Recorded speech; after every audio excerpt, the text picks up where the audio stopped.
Hello, I'm Mark, and this is the Fast Track Impact podcast for researchers who want to be more productive and achieve real-world impacts from their research. This week, I want to talk about meetings. We spend a lot of time in meetings in our average week as academics. But I'm going to think about meetings in two different ways because, yes, we have the nightmare of too many meetings, badly managed meetings with our colleagues. But for many academics, a far bigger nightmare is the prospect of meetings that include our stakeholders and or publics, whether that is a partnership meeting for a large project that includes organisations beyond the academy as part of your steering group or whatever, or whether this is a set of workshops that you might be organising. For many academics, when we embark on a pathway to impact, there is this slow dawning realization that I'm going to have to talk to people beyond the academy who may be very different from me. They're going to have different backgrounds, different levels of education, different viewpoints that may differ from mine, differ from each other. They could be in conflict with each other, with me. Oh my goodness, yeah. And you don't even want to start on your pathway to impact because you realise the magnitude of what could, in theory, go wrong. So I'm going to give you a few tools and tips that I use. I think I'm probably going to do this in two parts. We'll see how long this takes. I don't want to spend too long with you because I'm going to delve into the deeper dynamics of how we can manage complex groups, large groups, small groups, but in particular challenging individuals and situations so that I hopefully take some of the fear out of this for you. And I'm going to start with a statement. And you can argue with this if you wish, but this is from my own experience. And I would argue there's some pretty good evidence behind this as well, although the evidence would suggest there's probably a few more things going on. But I'm going to suggest that the most important reason why meetings go wrong, whether they're meetings with colleagues or these are things out there in the real world, is power. And specifically, this is power dynamics, which have been left unmanaged to go wrong. And this is based on experience as a professional facilitator. So I have been trained by professional facilitators. I've led over 100 processes around the world. I wouldn't describe myself as an experienced or a particularly expert facilitator, but I can do it, and I know the theory and the practice. And so this is from my own pure practice and what I've learned when I've seen things go wrong, but also as a participant. And we've all been in badly managed meetings and workshops. And you can probably look back and think, yeah, that's the point at which it went wrong. And very often, and in my case, usually, you can trace this back to the power dynamics being allowed to go wrong. So if that is the case, then what can we do to get those power dynamics sorted? Well, a very simple solution is I employ a professional facilitator. Great. Now to do that well, that is going to cost you potentially a very large sum of money. So the most experienced facilitator that I know is Diana Pound from Dialogue Matters. She has run processes in the Middle East on highly controversial environmental issues in the UK. I think most recently the badger culls, stuff that she's been involved in, for example. And I am willing to pay a sum of money for someone as experienced as Diana to run my processes, but I don't always have enough money, or I don't have enough time to plan ahead, and the chances are I'm going to get dumped in it at some point. And the question is, will I sink or will I swim?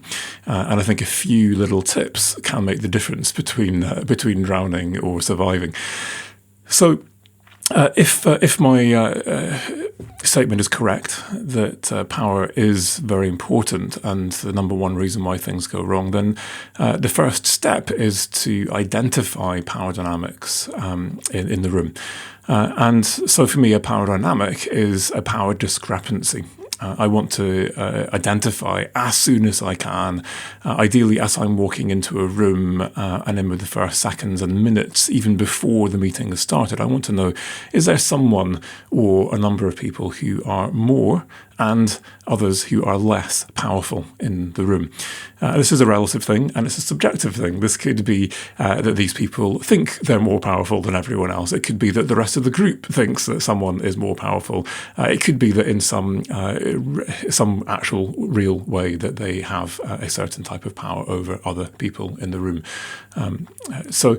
We're trying to identify who these people might be, and the more people that I have that I think are have a bigger discrepancy of power, the bigger that power dynamic is, the bigger the problem I've got.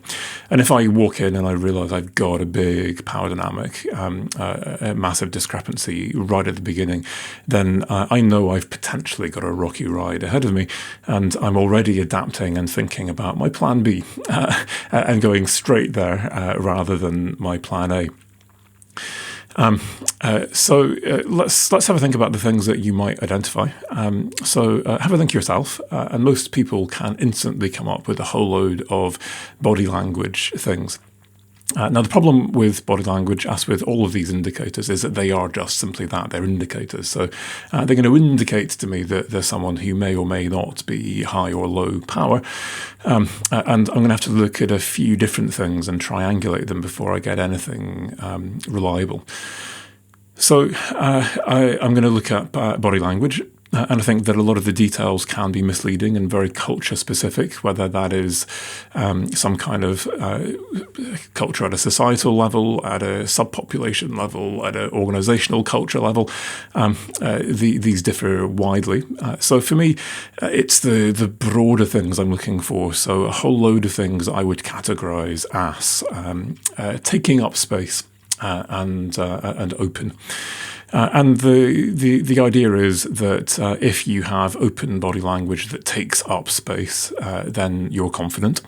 And the idea is that, well, why are you confident? Maybe there is a basis for that confidence, and you feel quite powerful.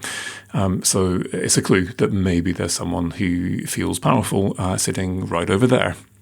And of course, the opposite of that is people who have body language which takes up as little room as possible. That's kind of hiding body language. So I'm kind of curling myself up into a little bit of a ball here. I've crossed my legs and my arm. They're closed now. So large, expansive, taking up space, open versus kind of hiding and closed body language. Great. Before anyone's even sat down, I'm looking at the people as they're standing around the room. Is there one person who is standing against the wall, apart from others in the group, drinking their cup of coffee and not giving anyone eye contact? Is there someone else who has two or three people collected around them, and maybe two or three others hovering around them, hoping to get an audience with them? Instantly low versus high, and the former versus the latter example. I'm looking at then, as they take their seats, who gravitates to a position of power. So in a Western culture, perhaps taking the head of the table. In some other cultures, it's who sits along the middle, who instantly then goes to try and sit next to them to make sure that they're sitting next to the most important person, who, by contrast, in the board table type situation, takes a chair away from the table, back to the wall, and sits there, creating a second tier. I'm not important. Don't talk to me. Don't engage me. Great. I'm looking at how people are dressed. In certain cultures, there will be certain clues. So in a university culture, very often, if you are a man, you may well be wearing a suit jacket and perhaps a tie. And that may denote that you have hierarchical power as part of a senior management team. Harder to discern for women. There are less kind of codified norms around what people about what women wear. But don't get fooled by this. I was in a meeting. It was a policy meeting, a fairly high-level policy meeting, and there were lots of people wearing fairly smart clothes. And then one person turned up wearing jeans and a t-shirt, and that person was actually a chief executive of an environmental charity, and he was making a point, and it was a very obvious point in terms of what he wore, and yeah, he was very outspoken in that meeting and exerted quite a lot of power. In my PhD research, I was working with pastoralists in the Kalahari Desert.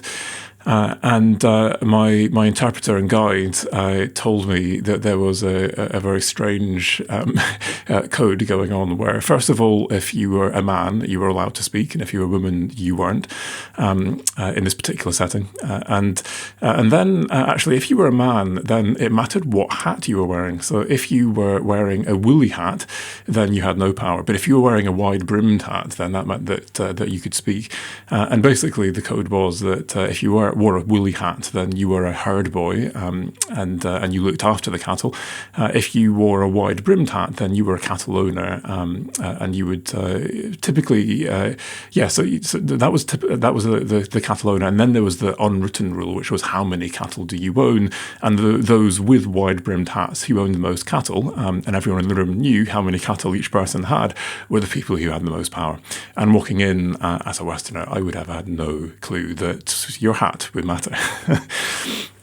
While I was doing my PhD research as well, a more extreme version than my board table example with the chair. It just so happened that there was a member of the local royal family turned up fashionably late for a focus group that I was running. I'd realised as I walked into this space that there was only one chair, so I'd taken the chair to the back of the space because I figured if we're going to sit on the ground, then we're all going to sit on the ground.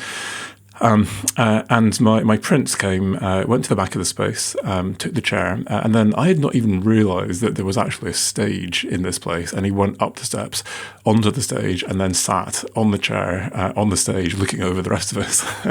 And I figured this is not going to be culturally acceptable to make a prince sit on the floor, but I did persuade him to take the chair and sit with us in the circle at ground level.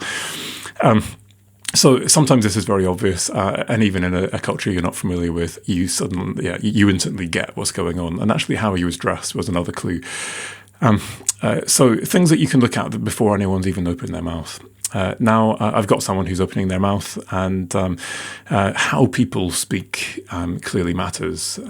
People will speak with more or less confidence, apologising and clipping their words and hedging their statements, or making much more confident speech, which is perhaps slower and less nervous, with perhaps the signs of experience in oratory practice.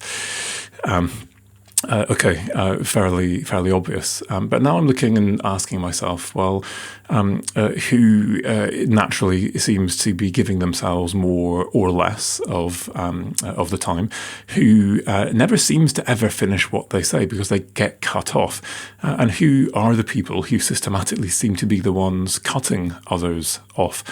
And this is building an even clearer picture of the power dynamics of the group. There's lots more things we could do, but I'm going to finish with one other clue that I find very powerful. And that's with all of these hugely culturally dependent, but this is one around eye contact.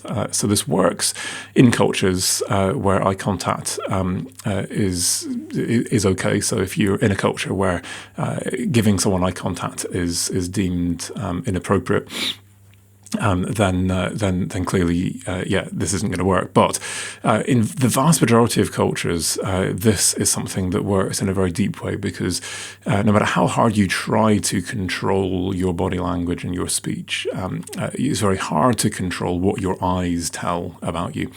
And so a baby, when it is first born, will instinctively lock eyes with its mother. And when we are talking to people, when we care about the people we're talking to, we can't help but give eye contact to those people. And so we subconsciously give away our perceptions of who is worth talking to and who is not worth talking to based on how much eye contact we give them. So in an academic setting, if you talk to a secretary who sits next to a chair, they will tell you that they actually feel literally like they are invisible, because everyone who speaks in the entire meeting will give perhaps everyone else in the room eye contact, and in particular the chair sitting next to them, and will not at one single point will anyone give that secretary eye contact, because everyone has made the decision that, well, the secretary is just there to take notes, and he or she doesn't really matter.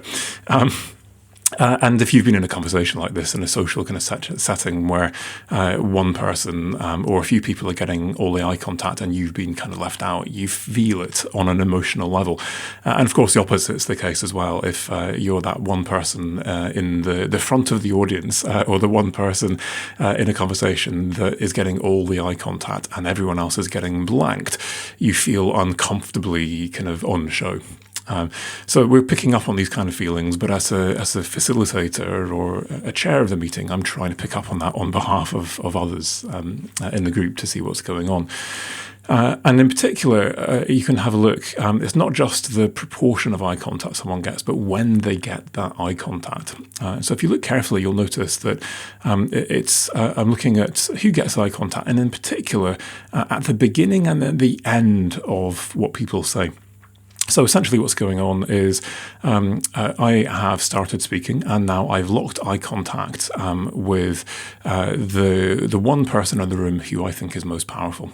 So as I'm opening my mouth, they are getting my own eye contact. On a subconscious level, I'm saying, right, you need to listen to what I'm about to say, because you're the one person who might be able to do something about this. So you're not looking at your phone, you're not looking at your laptop, you're giving me eye contact, you're giving me attention, great. Now I'm going to perhaps give a few selected other people some eye contact, because you're quite important and I don't want to upset you, great. So 2 other people are getting a bit of eye contact. Back to my most important person, you're still listening, great. Back to the other 2 people, blanking everyone else. And then finally, I'm finishing my appeal, eye contact locked with the most important person again. And as I finish, on a subconscious level, I am giving the floor to them to give me what I want. Lots of things you can do to hack this, and I would suggest that a good facilitator does this instinctively, but actually you can learn this stuff. And with practice, actually, it becomes quite quickly very instinctive, and you just have that sense of, high, low, problem over here, problem over there. This is where I need to focus my attention to make sure that things are not going to go badly wrong. Great. One final thought just on cultural sensitivities here. I hope I've emphasised enough just how culturally sensitive and context specific this stuff is. This is not to say that we have to overturn apple carts. There are certain cultural settings that we go into where there are very strong hierarchies, and to try and purposefully break those hierarchies and take power away from the boss and give it to their subordinates, and putting them on the spot now is culturally inappropriate. It's going to make people feel extremely uncomfortable, and I would argue that ethically this is quite deeply problematic. So this is not about suddenly trying to disrupt cultural norms and be inappropriate. But I'm looking at those norms and I'm deciding, right, so I've invited these other people who are refusing to speak in the presence of, say, their boss, men in my Kalahari example. So what can I do to ensure that I get the most out of the people who are not saying anything, that I represent their voice? So in my Kalahari research, I decided to have all women focus groups. Job done. In one focus group I ran in the UK, I heard that there was a particularly problematic gentleman who would regularly sack people as they left a meeting if they had said something that was out of line and that challenged him. And so I wanted his staff, and I valued their views, and so I suggested to him that he would get his own very special meeting just with me, one to one, because his views were so important, and that his time was so valuable that he didn't need to come to the whole workshop. I would give him that opportunity, and his views would be fed in that way. And his staff came, and they spoke very openly. Great.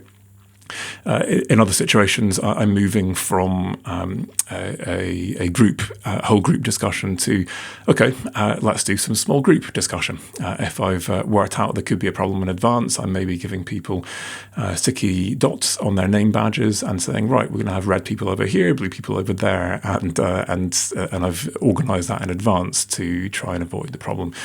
Or it could just be that I'm moving to some other kind of facilitation technique. Right, I want everyone to write their top 3 ideas on up to 3 post-it notes and put them on the front board. And now everyone's ideas are there. I don't have to put people on the spot, but we can discuss everyone's ideas, not just the big boss's ideas. Cool. So we're being sensitive, we're being emotionally intelligent as we're doing this, and now we understand who might be high versus low power. What do we do about this? So I'm going to give you 3 techniques that I use, and then maybe next week we'll look at some more practical things, because there's loads of tricks, and I think the more tricks you have up your sleeve, the more adaptable you can be. So let me see. The first of these is ground rules. I'm going to go for. So this sounds a bit scary, but it's actually not. And what I love about this is that you are using the power of the group. You're using social power, which means that you don't have to be particularly powerful yourself. You can be fairly unconfident as well. And now, even if this is your boss or someone who has power over you, you have the ability to bring them into line if they're misbehaving. So what I'm doing now is I am coming up with a set of ground rules at the beginning of my meeting, because I've realised this could be a challenging meeting. So I can do this explicitly or implicitly. So implicitly, I'm just going to say, right, phones on silent. If you've got a laptop, we'll keep the lids down during the meeting, but feel free to use them during the breaks. Fire exits are here, toilets are there, etc. But just gradually segueing into some more interpersonal rules. So we're going to use polite language. We're going to allow everyone to have their say. We won't interrupt people, etc. And if I want to make this more explicit, then I actually talk about those interpersonal rules and say, look, we want to create a safe space for discussion, or we want to do our best and most creative thinking. And the research suggests that deep listening enables people to be more creative. And so we're going to practice deep listening today. But the crucial thing here in terms of this as a technique is that I pause and I ask the group whether or not they agree to these ground rules. And I give them the opportunity to say, no, actually, no, we don't want to do that. And I ask, are there any additional things you want to add to this list? And only once we're all happy, yeah, those are the ground rules, do we then commence the meeting. And now, when you maybe start getting a bit hot under the collar and start getting slightly inappropriate, I'm able now to pull this back. And this is your worst case scenario. So someone's, I don't know, using fairly inappropriate language, and you can see the group now all looking to you. You're the chair, you're facilitating, and people are pleading with you. You've got to do something about this. And so now, despite feeling quite intimidated myself by this person, I am now reminding the person of the ground rules we all subscribe to. And on behalf of the group, I'm reminding them that we said we would create a safe space. We want to do our most creative thinking. And for that reason, I'm just warning you that this word can be construed as offensive. Maybe you're not aware of that. Just in case you're not aware of it, I'm just telling you now so that we can make sure this is a safe space. Is that okay? Great. And they do it again, and now I'm explaining to them, I'm really sorry, I'm going to interrupt what you said because that word again is offensive. I've already warned you about one word, and now here's another word. I can see that you're quite passionate about this issue, but these are the rules that we've agreed for these very good reasons. And if this happens again, then I am going to have to ask you to leave. And it's never happened to me yet that I've had to actually then go all the way to escorting the person from the room because the peer pressure now that this is not just you, and the person can say, well, who are you? And I don't respect you and I'm not doing what you tell me to do.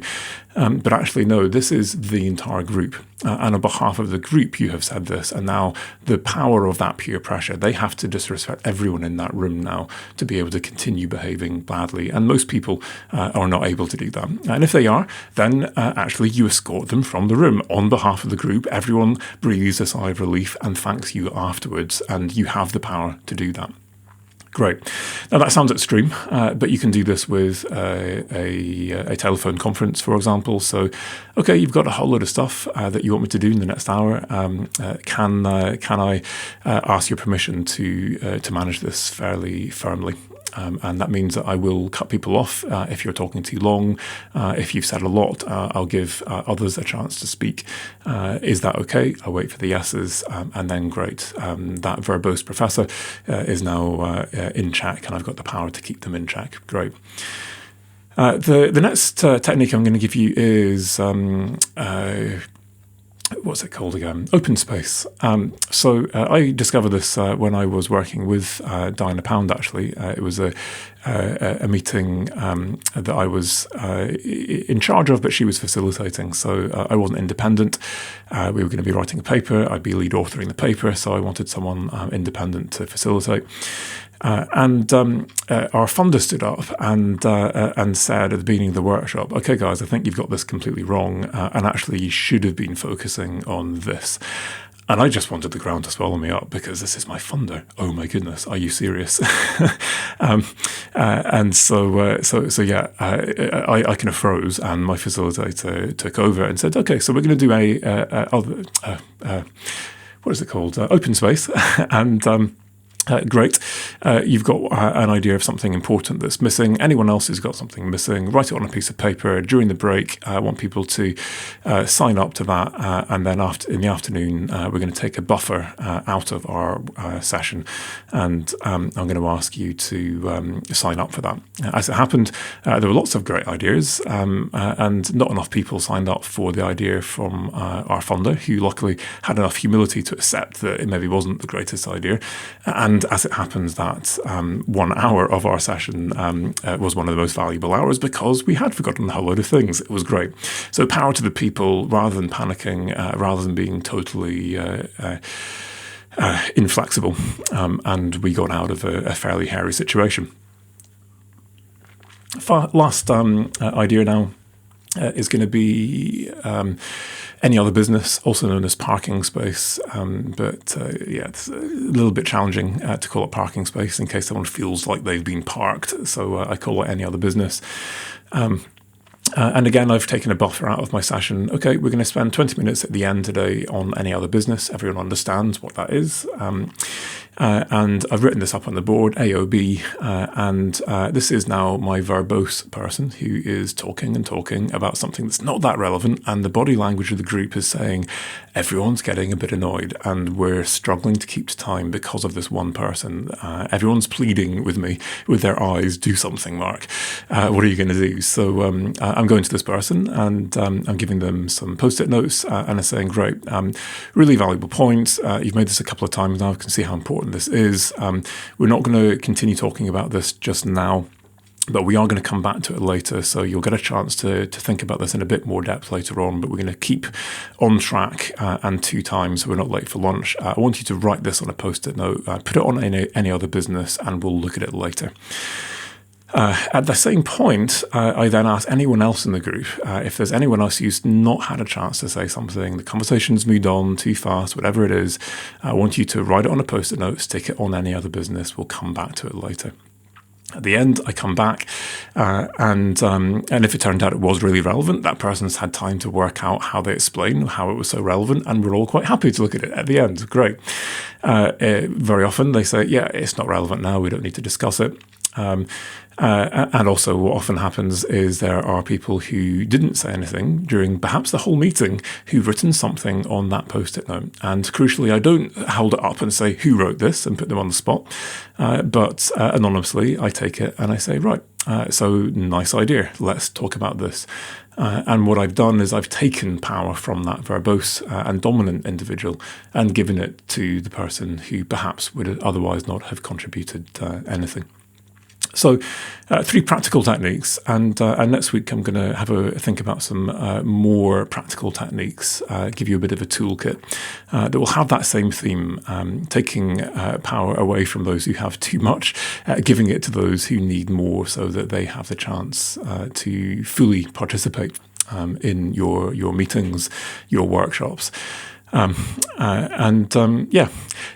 Take charge of this. Don't allow your meetings to get dominated. Don't allow them to go off course. And I would argue that if you are that chair, if you are planning engagement with stakeholders, publics, you have a moral responsibility to learn enough to be able to deal with the challenging people and situations if and when they arise, and go in there prepared.